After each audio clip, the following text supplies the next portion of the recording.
میں تمہیں کب سے بلا رہا ہوں، یہاں بیڈ پر میرے پاس آؤ۔ تمہیں ایک دفعہ کی بات سمجھ نہیں آتی؟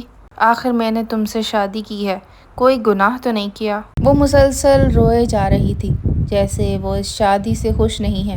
دیوار کے ساتھ لگی گھبرائی سی خود کو لپیٹے ہوئے اس کا یہ مسلسل رونا مجھے اذیت دے رہا تھا۔ کچھ گناہ ایسے ہوتے ہیں جس کی معافی انسان کو جیتے جی نہیں ملتی۔ روح تڑپتی رہتی ہے، راتیں سسکتی رہتی ہیں، مگر گزرا ہوا وقت لوٹ کر نہیں آتا۔ میں نے خود کو یہی کہا کہ تم اتنی اندھی کیسے ہو سکتی تھی؟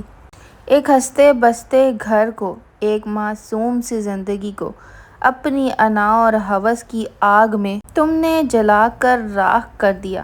آج میں اپنے آپ سے اپنی زندگی کی سچائی کی داستان سنانے جا رہی ہوں۔ یہ داستان مجھے اندر ہی اندر کھا رہی ہے۔ میری شادی عامر سے ہوئی تھی۔ عامر ایک سلجھے ہوئے شریف انسان تھے، اپنے کام سے کام رکھتے تھے۔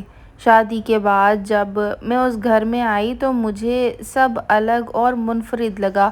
میرے شوہر عامر کا ایک چھوٹا بھائی بھی تھا جس کا نام عمر تھا۔ میں نے عمر کو دیکھا، وہ اپنی ایک الگ ہی دنیا کا مالک تھا، لاابالی، لاپرواہ، جسے دنیا داری کی کوئی فکر نہیں تھی۔ چہرے پر ہر وقت ہی بے فکری کی مسکراہٹ بکھیرے ہوئے، اس کی وہ بنا استری والی ٹی شرٹ اور اپنی ہی دھن میں اس کا مگن رہنا۔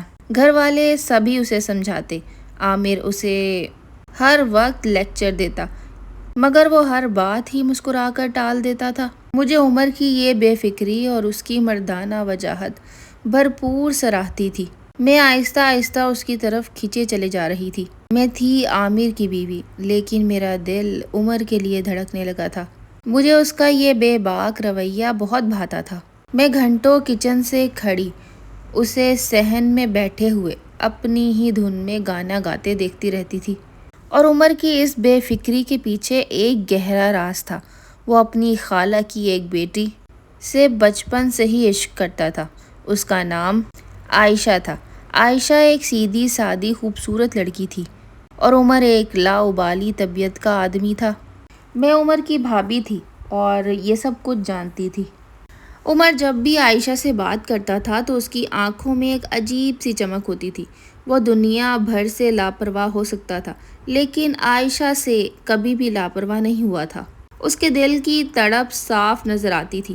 یہی بات مجھے اندر ہی اندر جلاتی تھی کہ ایک لڑکی جو کہ عمر کے دل پر راج کر رہی ہے، اور میں اس کے اتنے قریب ہو کر بھی اس کے لیے صرف اس کی بھابھی کی حیثیت رکھتی ہوں، جبکہ میرا شوہر عامر، جو کہ ہر وقت ہی کام میں مصروف رہتا تھا اور مجھ پر بالکل بھی توجہ نہیں دیتا تھا۔ اسی وجہ سے میں عمر کی طرف کھنچی چلی گئی تھی۔ عمر کی دیوانگی میرے اوپر سر چڑھ کر بول رہی تھی۔ ایک شام عامر کسی کام سے شہر سے باہر چلے گئے تھے۔ میری ساس بھی پڑوس کی کسی تقریب میں گئی ہوئی تھی۔ گھر میں اور عمر تھے۔ ہلکی ہلکی بارش ہو رہی تھی۔ موسم میں عجیب سی تبدیلی تھی۔ میں نے سوچا آج عمر سے اپنے دل کا حال بیان کرتی ہوں۔ میں اسے اپنے جال میں پھنسانے کی کوشش کرنے لگی تھی۔ میں نے سوچا کہ اس سے اچھا موقع نہیں ملے گا۔ میں نے اسے دیکھا تو وہ باہر صحن میں بیٹھا بارش دیکھ رہا تھا۔ میں نے اچھے سے سنگھار کیا، ریشمی ساڑی پہنی، چائے کا ایک کپ لے کر عمر کے طرف بڑھی۔ دل کی دھڑکنیں تیز ہو رہی تھیں۔ جیسے ہی میں عمر کے پاس آئی، اس نے اپنے کانوں میں ہینڈ فری لگائی ہوئی تھی اور وہ عائشہ کی تصویر دیکھ کر مسکرا رہا تھا۔ میں نے چائے کا کپ میز پہ رکھا اور اس کے قریب جا کر بیٹھ گئی۔ عمر چونک گیا اور وہ میری طرف دیکھنے لگا۔ اس کی آنکھوں میں حیرت تھی۔ جلدی سے سیدھا ہو کر بیٹھ گیا۔ بھابھی آپ کو کچھ چاہیے تھا کیا؟ اس نے حیرت سے پوچھا۔ میں نے اسے بہت ہی دھیمی آواز میں کہا، عمر، تم ہر وقت ہی اپنے آپ میں مگن رہتے ہو، کبھی اپنی اس بھابھی کے پاس بھی بیٹھ جایا کرو۔ دیکھو آج موسم کتنا حسین ہے اور گھر پر بھی کوئی نہیں ہے۔ میں نے بات کرتے ہوئے اپنا ہاتھ آہستہ سے عمر کے ہاتھ میں رکھا اور اس کے چہرے کے قریب ہوئی۔ عمر میری اس حرکت پر بری طرح ہچکچایا۔ اس نے اپنا ہاتھ فوراً کھینچ لیا اور کھڑا ہو کر کہنے لگا کہ بھابھی، آپ عامر بھائی کی عزت ہیں اور میری بڑی بہن کی جگہ ہیں. آپ یہ کیا کر رہی ہیں؟ پلیز اپنے کمرے میں جائیں. عمر کی آواز میں سختی اور غصہ تھا، لیکن اس کے لہجے میں کوئی چیخ نہیں تھی. وہ مجھ پر بول تو رہا تھا، مگر اس کی آواز اس وقت بھی مجھے مسحور کن لگ رہی تھی اور مجھ پر اس کی دیوانگی سوار تھی. میں بھی کھڑی ہو گئی اور اس کے بالکل قریب جا کر بولی، عمر، میں عامر سے خوش نہیں ہوں. میں تمہیں پسند کرتی ہوں.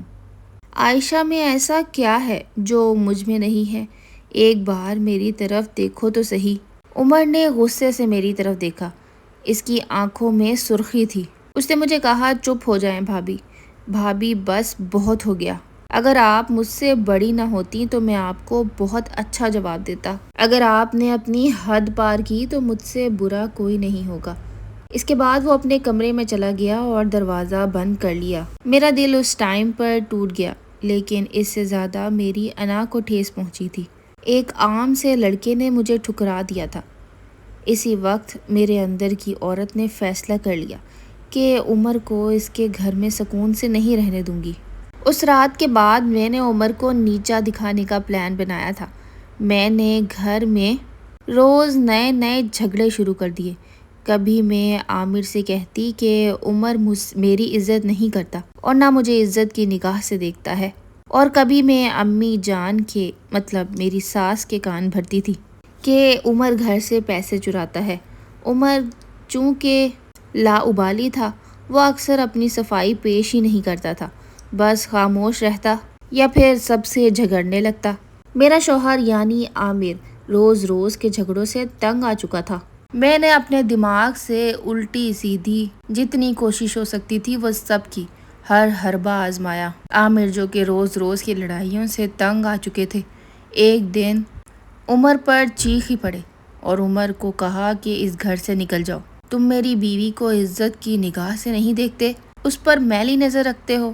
وہ عمر پر بہت چلائے. عمر نے اس کے بعد اپنا چھوٹا سا بیگ بنایا اور گھر سے نکلنے کی تیاری تھی. اسے معلوم تھا کہ یہ سب کچھ میں نے ہی کیا ہے، مگر اس نے مجھے کچھ نہیں کہا. میں اس وقت عمر کو دیکھ کر مسکرا رہی تھی اور اندر ہی اندر جیت کی خوشی منا رہی تھی، لیکن مجھے کیا معلوم تھا کہ مکافات عمل کا وقت آ چکا ہے. جلد ہی میرے سامنے ایسا منظر آیا. عمر کے جانے کے بعد گھر میں سکون ہو گیا تھا، لیکن میری زندگی کا ایک اور کالا رخ میرے سامنے ابھر کر آیا. عمر کے جانے کے بعد میں بہت زیادہ بیمار رہنے لگی تھی. میرا دل عمر کے لیے تڑپتا تھا اور میں چاہتی تھی کہ عمر کسی طرح سے واپس آ جائے. ایک دن وہ اپنی فائلز اٹھانے گھر آیا تھا اور اس کو عامر نے ہی بھیجا تھا کہ جاؤ اور جا کر گھر سے اپنی فائلز اٹھا لو.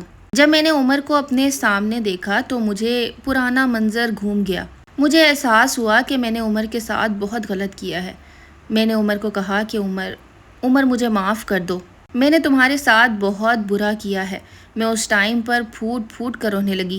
عمر نے مجھے حقارت کی نظر سے دیکھا اور کہا، آپ نے میرا اور اپنا دونوں کا گھر برباد کر لیا ہے. آپ نے 2 بھائیوں میں لڑائی کروائی ہے. اس کے بعد عمر وہاں سے چلا گیا، مگر میرے دل میں ابھی بھی عمر کے لیے عزت باقی تھی. میں نے فیصلہ کیا کہ میں عامر کو سب کچھ سچ سچ بتا دوں گی. اس دن جب عامر گھر واپس آئے تو میں نے انہیں سب کچھ سچ سچ بتا دیا کہ میں نے عمر کے اوپر کس طرح سے الزام لگائے. وہ مجھے حقارت سے دیکھ رہے تھے اور ان کے دل میں اب میرے لیے کوئی عزت نہیں تھی. انہوں نے مجھے کہا کہ تم اسی ٹائم میرے گھر سے نکل جاؤ. تم نے میرے اور میرے بھائی کے درمیان لڑائی کروائی ہے. مگر امی جان نے عامر کو روک لیا. انہوں نے کہا کہ اس نے اپنی غلطی مان لی ہے، تم بھی اسے معاف کر دو اور جا کر عمر کو واپس گھر لے آؤ. اس کے بعد عامر عمر کے پاس گئے اور اپنے بھائی کو منا کر گھر لے آئے. مجھے بھی اپنی غلطی کا احساس ہو گیا تھا. میں نے بھی عمر سے معافی مانگی اور آئندہ کے بعد اپنے اخلاقیات کو سدھارنے کی کوشش کی. آج ہم سب اپنے گھر میں خوش ہیں.